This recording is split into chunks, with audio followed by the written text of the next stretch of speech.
Science. It saved billions of lives, allowed us to discover new worlds, and helped the world's civilizations to grow exponentially. But it's also come with some severe consequences. Weapons of mass destruction, unethical experiments, and an unfolding environmental catastrophe are all results of scientific discovery.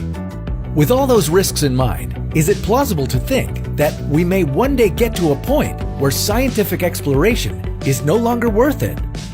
Is it prudent to continue spending resources on discovering the unknown when we can't even afford to fix the problems we already know about? This is What If, and here's what would happen if we stopped doing science. Yes, we're quite aware that this question is pretty fantastic, even by our standards, but sometimes you have to consider the ridiculous in order to expose real-life revelations. For centuries, humanity has moved itself forward by feeding its scientific curiosity, rarely stopping to consider the ramifications.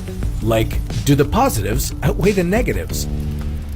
To really get people talking, let's start with a little segment I like to call the pros and cons of science. On the one hand, science is great because it helps develop technology to solve our everyday problems. It addresses societal issues, it informs policymaking, and it explains natural phenomena.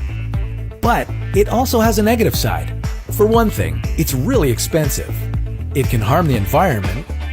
Its methods and products can be harmful to humans and other living things. And it can lead to destructive technologies.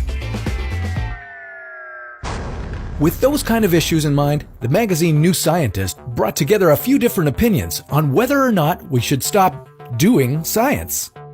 One philosopher from the City University of New York says that scientific research should only continue in the field of applied sciences like medical research that can result in social benefit. But scientists from the University of Leicester say that it's not that simple. History has proven time and time again that we should continue exploring all of life's mysteries, because you never know where the next practical application will come from. And even if we did want to stop doing science, it would be nearly impossible. We wouldn't be able to stop all scientific research at once. There would have to be a gradual scaling back. So, who would choose what areas of study to scale back first? Any selective scaling back would seem to open the process up to potentially disastrous political tampering. And it'd be incredibly difficult to get all the nations of the world to agree to stop their science programs and stay true to their word. On top of that, if we were able to stop doing science, we'd all have to accept the bleak reality that our society would pretty much never progress any further.